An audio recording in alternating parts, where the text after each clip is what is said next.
Casarema.fr www.casarema.fr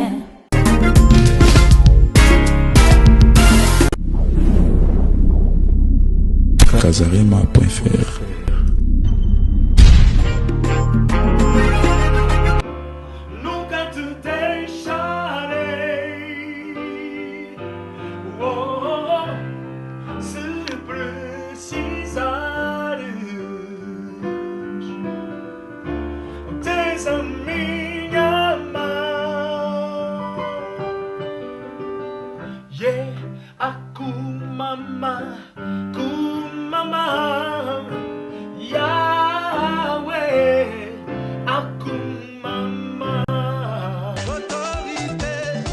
Casarema Production vous présente un nouvel album, Mon Berger. L'album Mon Berger du frère Nixon Mavinga.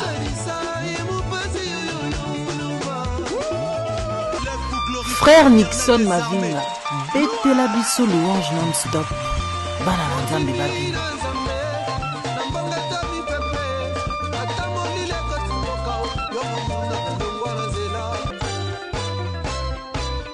Boyoka album Mon Berger pour Banguna na binoba pakatambango. En toute occasion, favorable ou non, il est bon de louer l'Éternel. Mon Berger eye na biloko ya sika. Olingi okoma muta sika. Somba album Mon Berger. Mon Berger, déjà dans vos bacs.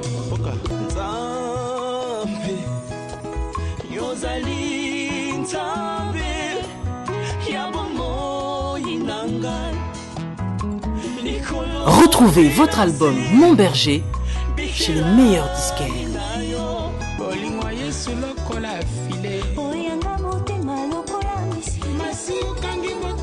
Binela mokonzi na yo sans limite.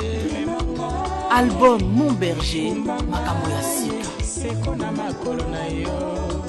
Nazalaki bolubu olakisi ngai elamba ya pembe nakomi beto na miso na yo mokolo elanga nanga ekobotambuma. Mon Berger, déjà dans vos bacs.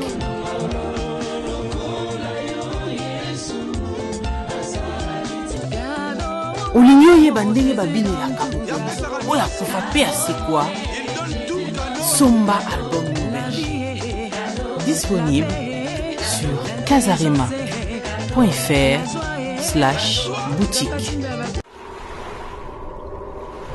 Casarema.fr. Bienvenue sur votre site www.casarema.fr, votre site chrétien la plus suivie au monde, la plus suivie en Angola et partout ailleurs. Oui, Lelo Tokiti vraiment en équipe. Mobimba ya Casarema live à Angola.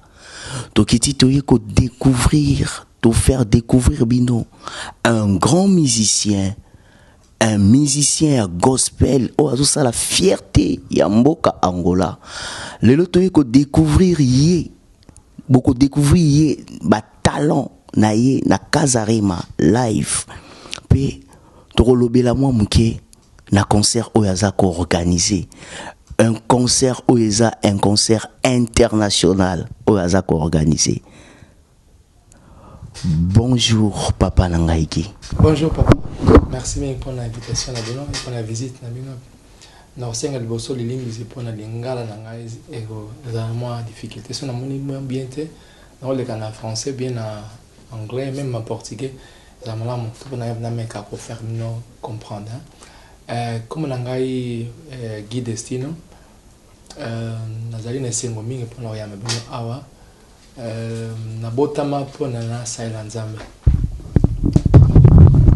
pour ça na ngai ezali que ndenge le banzambe lobi tokende esika yemzate je confige la terre tokende sika tina ba misika musika poto te le banzambe po bato babika donc ngana banda carrière na ngai na Portugal esika la vanda durant 20 ans na tanga musique kuna na tangi ça peu musique kuna et na bani ko sala musique na Portugal.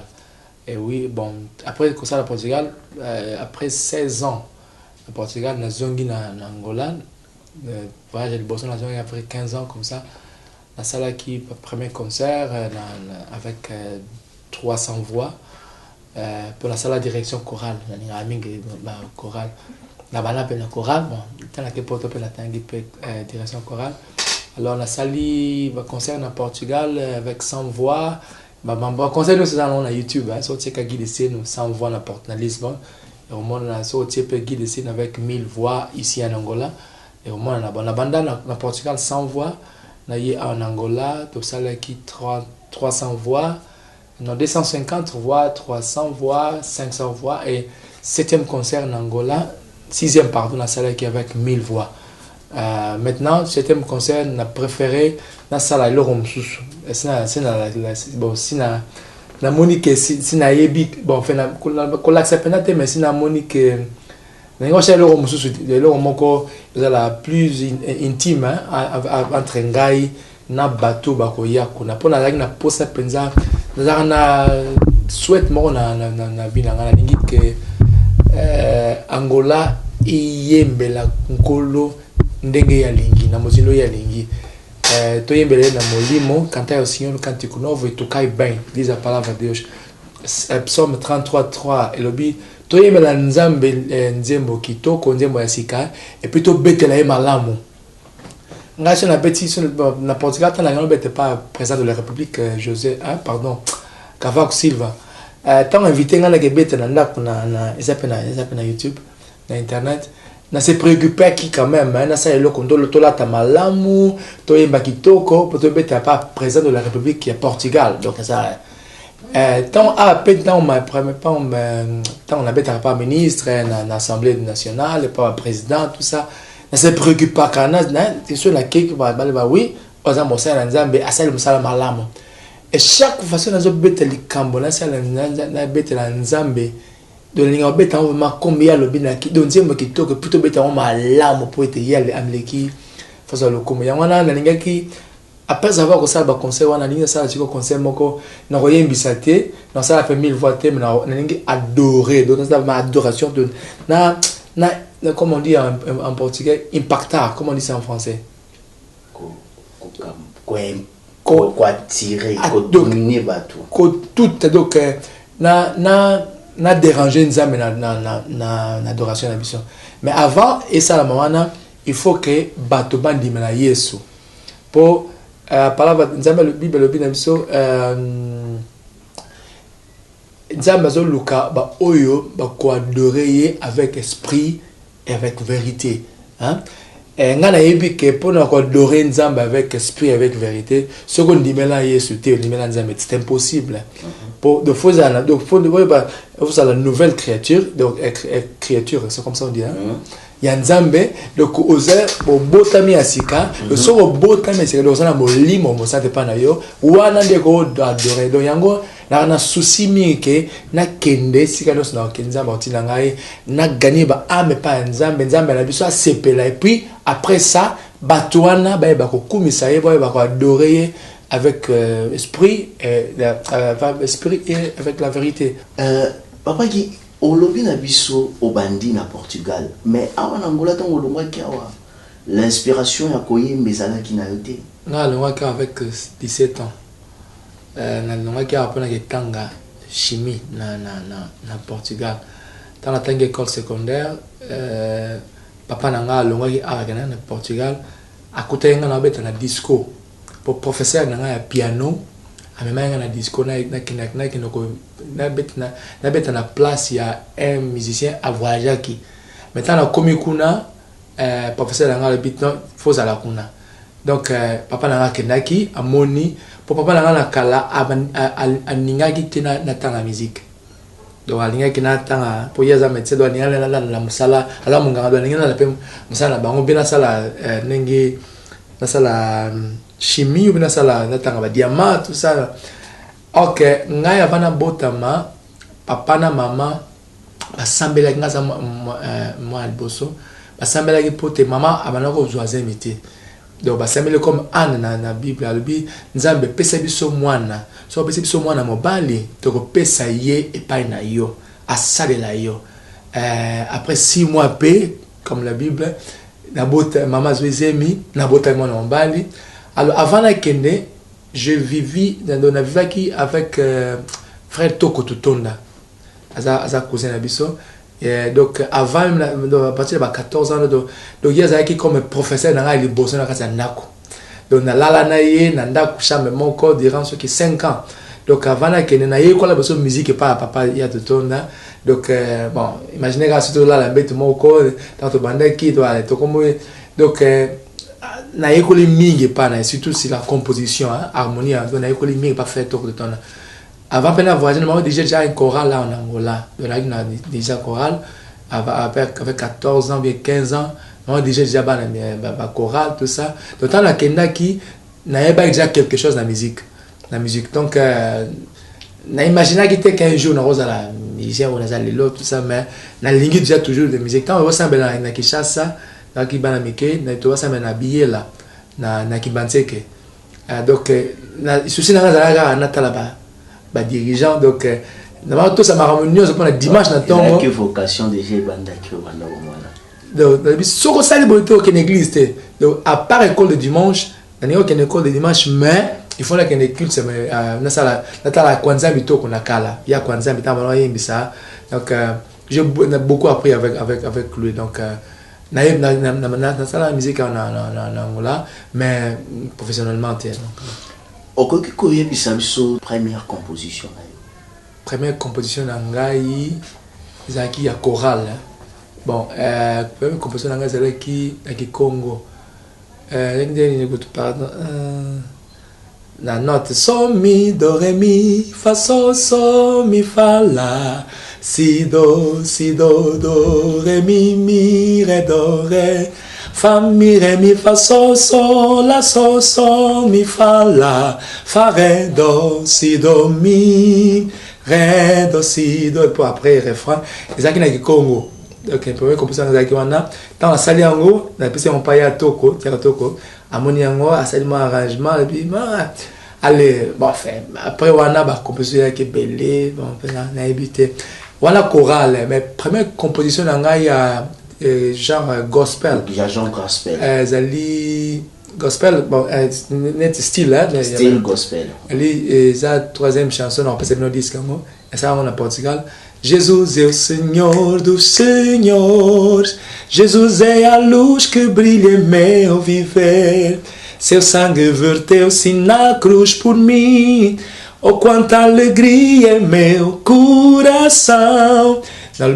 Yesu azali Seigneur aba Seigneur et azali mwinda oyo ezali kongela kati na ngai makila na ye sopanaki mpo na ngai yango natondisami na esengo mingi mpona kokomisa kombo na nkolo nzembo yango mpe bon avant na registre yango bamindele baya mongo liboso na Portugal na concert wana yebisaki bino asali na CCB mais avec 100 voix et maman epekuna donc avec la première chanson dans gospel c'est que na invitation na comment la première chanson na c'est comme si papa Guy notre invité à l'élo a banda maramo ba concert kala mais concert ya mbalo yo tout le monde déjà plus d'impact makasi où les a 40e concert ici à Luanda c'est 7e concert. C'est le 7e concert. Bon, année passée, pétant à Salamaki, ceux qui ont été différent. Mais je n'ai dit que moi-même, dans l'ingaka Kokola, Kokola n'a pas parole de Dieu, le Bible Kokola avec esprit, mais quand même avec maturité. Maturité, hein? C'est dit, hein? Maturité. Donc, la lingara que et si nazali, quand je parle, quand je fais quelque chose, là, ça on a le coup nzambe. Et puis qui me voit, qui me regarde que aux chrétien, il faut le dire que oui, azali inspiré par Dieu, pas nzambe. Donc azali inspiré par l'esprit de Dieu. Ceux qui inspirent de Dieu, l'esprit de Dieu, ils ont inspiré yo. Na bata bon hormone que azali mususu. Et on a la chaque fois ça le romoko ya motuya ya makasi surtout bien fait. na kolanda ndenge papa na biso toloba tomoni ke oyembaki na chorale mais mbaloyo eza plus gospel et eza international. Pourquoi bit nini au salé yango eza l'international? Parce que je vous assure que dans le cadre international, surtout international, parce qu'il y a des musiciens brésiliens, il y a des musiciens au Congo, il y a des musiciens partout dans Bamboka Missous. L'année passée, dans la concert, il m'a allé bosser avec des musiciens internationaux. Et vous savez qu'il y a Serlo Mbo, mon frère Denis Ngonde. Année Oyo, nous avons inspiré un chanteur en dehors du Congo. Et ça dit qu'il y a pensa pour para enaltecer a excelência do amor fraternal.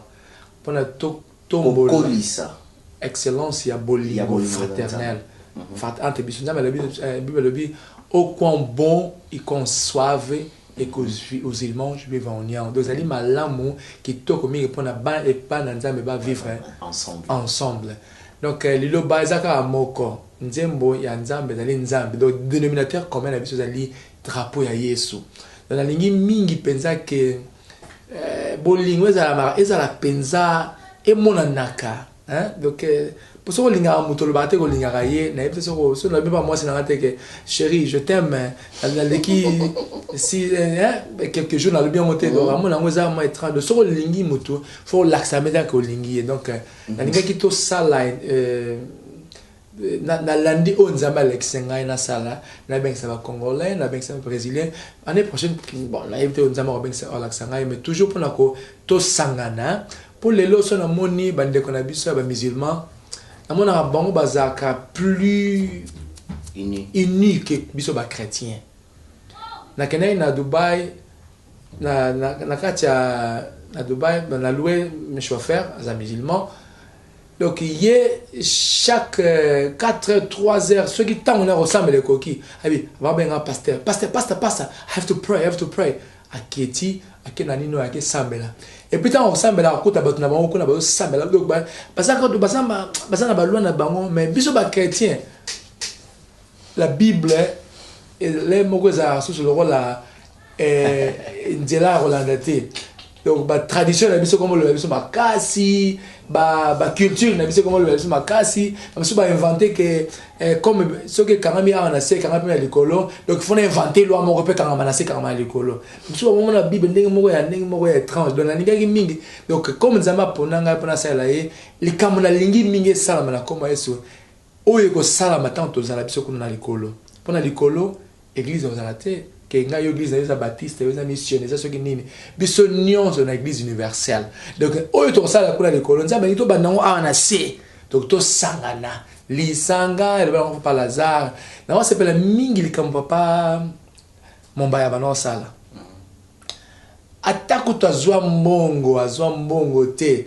atako to gagner muke mais ceux qui na lamuki na talibola bi o za fruit ya papa mombaya donc papa Mbaya tiki na biso bolingo entre nous baloba te un musicien chrétien comme papa Mbaya o alinga ke ko sangi sabatu lokola ye azati siko botala ba fruyo papa Mbaya tiki na biso le to na ba lombongo ba emenkano ba deni ngo nekutu na loba te mais nani kutu ba Lazare ba ebino ba bango le gangai donc o ba yemba liboso donc avant ba bima mal besoin papa Lazare donc papa Mombaya donc la ligne ko sangisa même quand je fais le choral 1000 voix objectif est de bosser d'aller ko komisa nzambe et mi balé comme professeur de musique na ebi ke ba école de musique en angolais na mingité donc quand je fais la répétition dans enseigner bango pe ba technique na ba mona donc ba ka me belé donc ça ko sangisa batu pote to vaincre na comme Yesu jango objectif na bon concert oyo na sangisi batu pona ko yemba te mais pona ko sambela donc objectif à concert eza pona ko sambela objectif à concert oyo ezali pona ko yemba ko adorer nzambe na mozindo oyo ya lingi na ndenge ya lingi to mozindo oyo ya lingi donc cela veut dire soki na mozindo ya lingi donc nzamba talisa ki na mozindo ngo donc nzambe atalisi nga alobi ke ekomi na ntango oyo ke ndenge alobi naloba na ye nalingi bana na biso bayembela ye ndenge nga nalingi problème moko ezalaka ndenge paster alingi ndenge doctrine na biso elobi ndenge bapapa na biso balobaka mais ndenge parole de Dieu alobi na biso te donc nayebi ke soki nzambe alobi ke to adorer ye na molimo et puis na vérité. Là, c'est que liboso, c'est ça que j'interprète, hein. Liboso faut moto andima Yesu avant de Nzambe. Donc liboso faut moto yeba que qui c'est Jésus, donc Jésus a nani, pourquoi ça lengai, son andimi ale na botami asika avant na roi adorer avant adorer Nzambe, faut pas bandima la Yesu que azali. Nzambe lobi que nyonso na folle, comment on dit folle en français? Non, c'est un paiement à commissaire.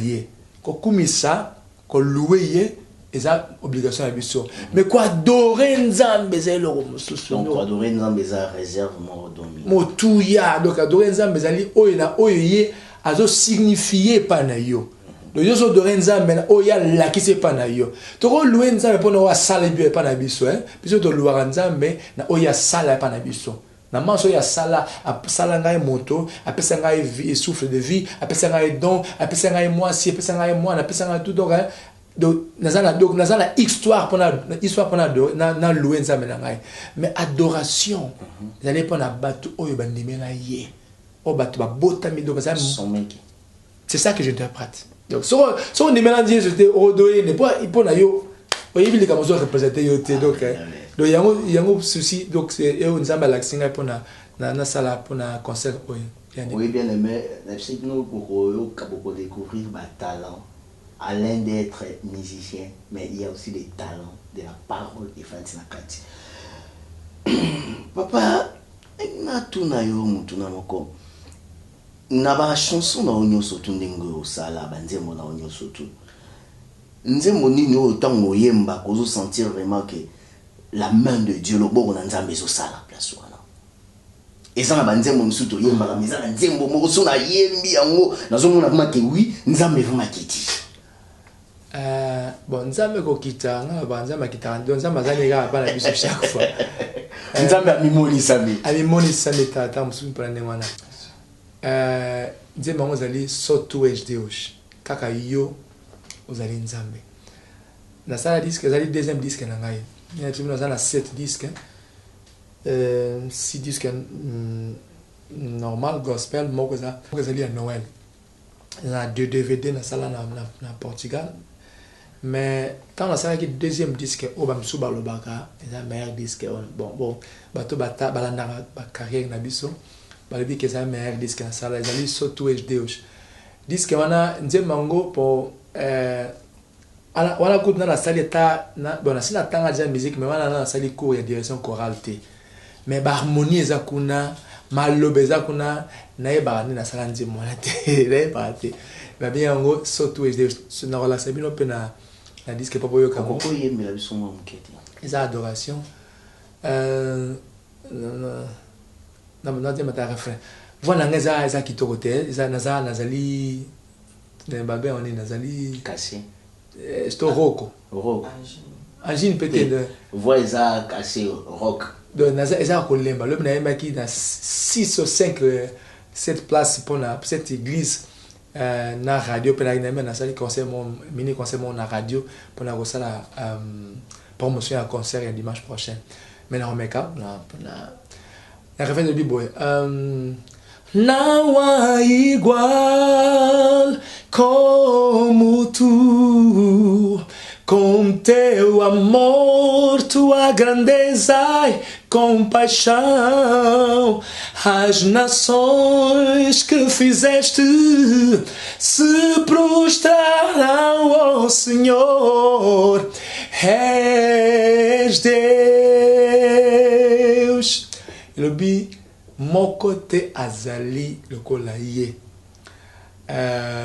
na bolingo na ye na monene na ye na compassion na compassion na ye donc azali kaka ye moko yango alobi na loba na ye ke mabolongo nyonso ekogumamela ye balangue nyonso confessa et confessa que yazali nzambe. Merci papa Nangadi. Nangadi na tuna. Nazomo nous la plus Angola, Portugal. Et puis est-ce que aux a destiné moko kaka ya kosuka na Angola to Portugal to eza destiné moko ya ko atteindre ba mboka misusu? Eza Angola kakate. J'étais déjà à Paris, ça a concert à Paris. Ça a 2 concerts à Lyon.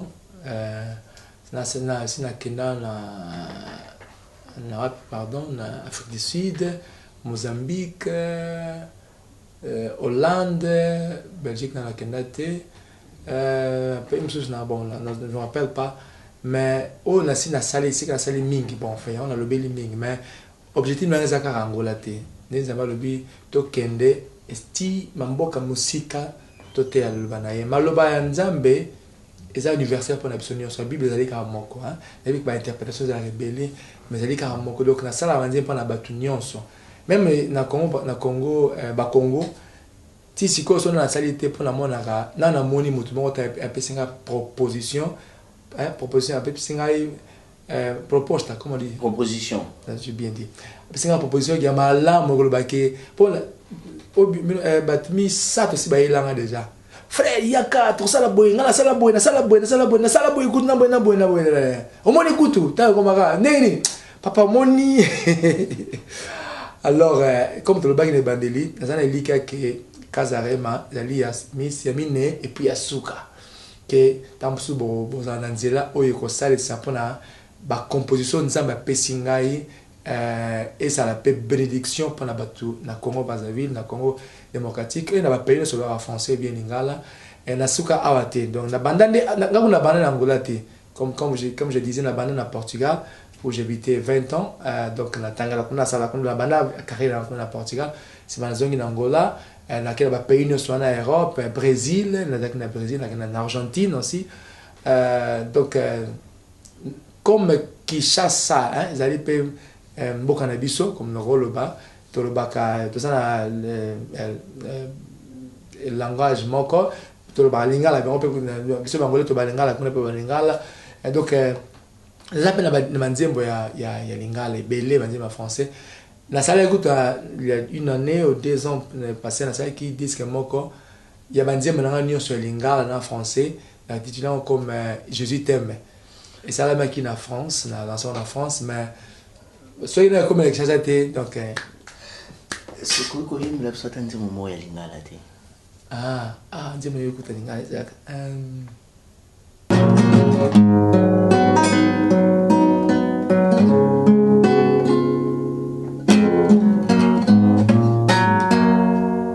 Na ye pai na yo na motema moko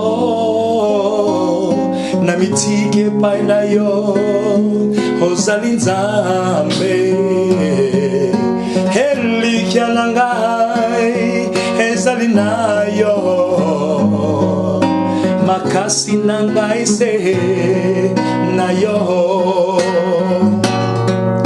nazangeli ndako na mitungisa te ganako bangelo komboko te kolo pute yoko batela molimo nanga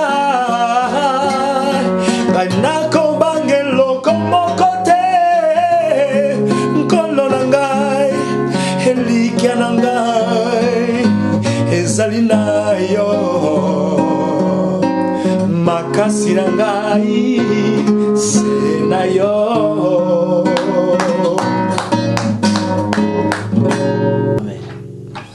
Oui, toujours quand vraiment que papa na biso il y a des inspirations même na lingala.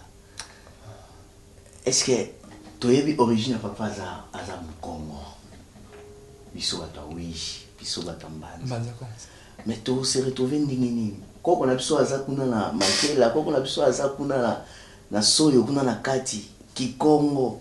Est-ce que Guy akokoloba te atande ko na biso aza na ba Congo kuna na Congo Kinshasa alinga yoka Guy na Kikongo Guy ayemba ka Kikongo te comme angolais comme Congo na yemba rate je parle mon Kikongo vovanga mon est Musimbanza Congo qui ben donc qui Congo vanga qui Congo gibilanga me dit ngala penya gibila quoi mais français anglais et portugais mais qui Congo benzola vanga donc na lo balingala na lo ki Congo na ninga ba langue na ninga français na tanga pe anglais na Portugal na ninga ka portugais comme langue na biso na tanga aussi esperanto bon pesa langue mo ngoza la langue mo internationale mais et bimate donc la langue minga donc surtout lingala la langue moko qui toko mingi qui comprend marina Congo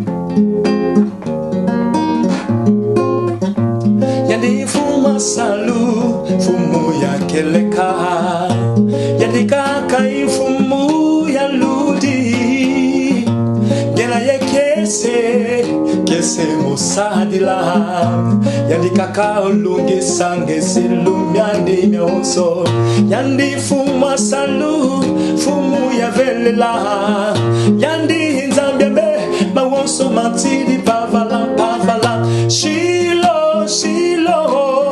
hey yeshua shilo hey yeah teu nome Cristo está dentro da minha alma yeah ikuzolele fumu ame.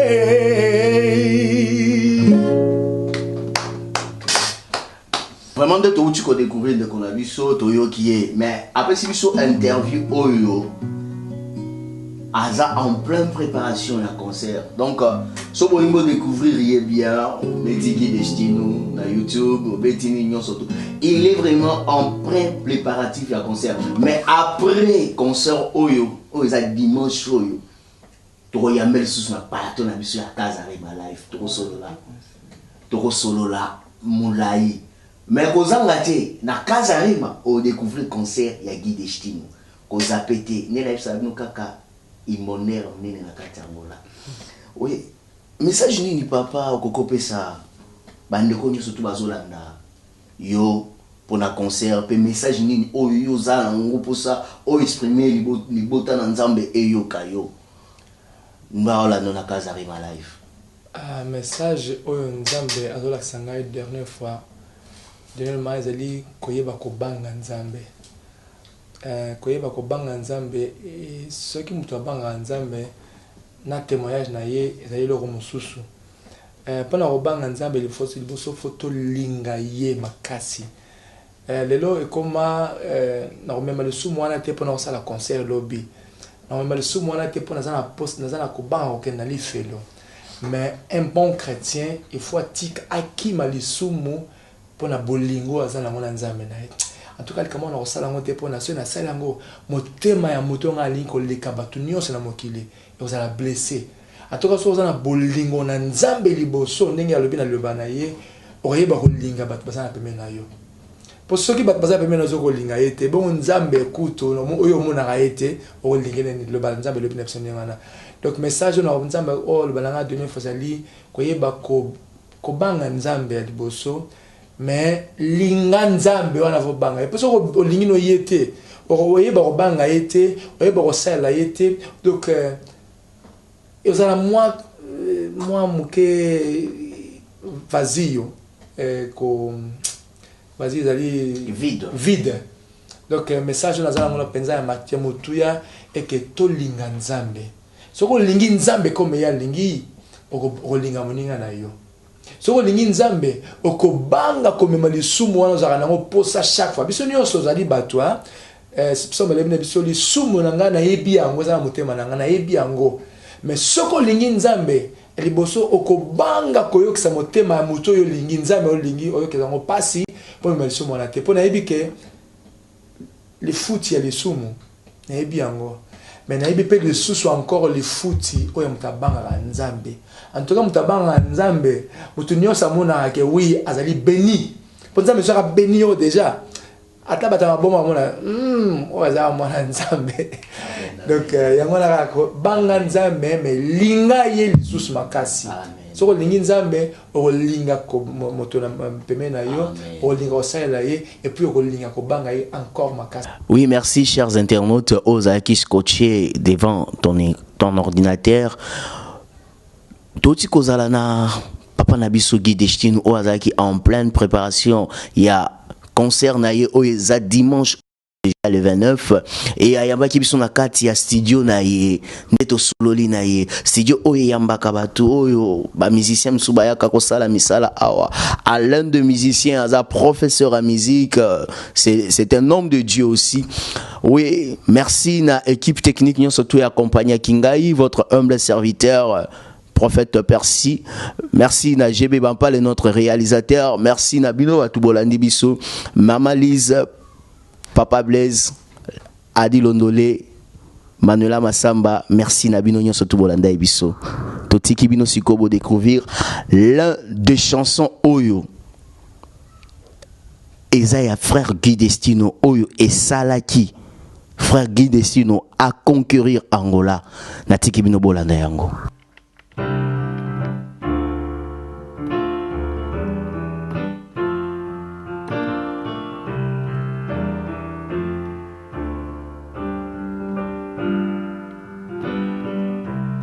Vida é dom feito de altos e baixos. Basta pensar que a noite não é fim e seguir.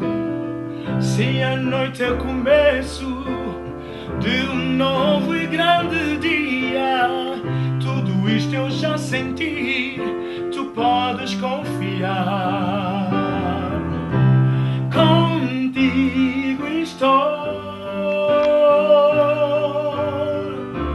Nunca te deixarei. Se precisares, tens a minha mão. Yeah, akumama, kumama, Yahweh, akumama. Yeah, akumama, kumama, Yahweh, akumama, Yahweh, akumama, Yahweh, akumama, Yahweh, akumama.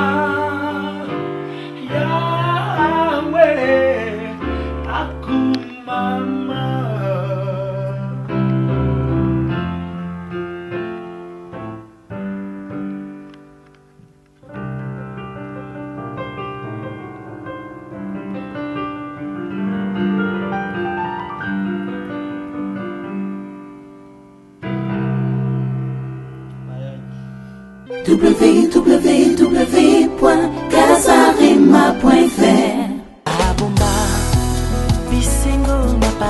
Casarima.fr vous présente le groupe Royaume Éternel dans Adorons le Grand Roi.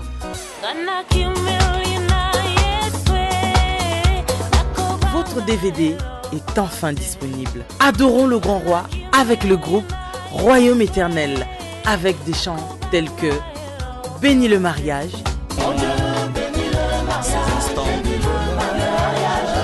c'est Jésus qui bénit le mariage, c'est Jésus qui protège.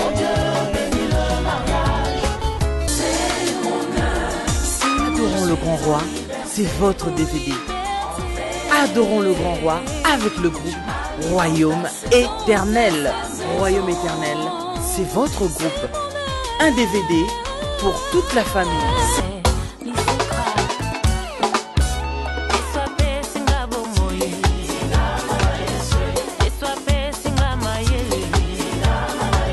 Papa, lakisa bana nzela ya nzambe ntango baza na mito.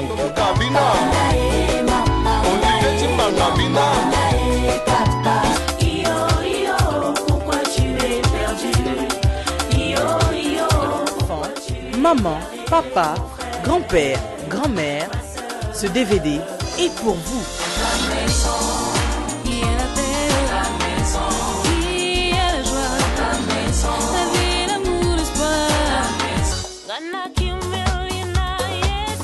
Royaume éternel, un DVD disponible chez tous les revendeurs agréés.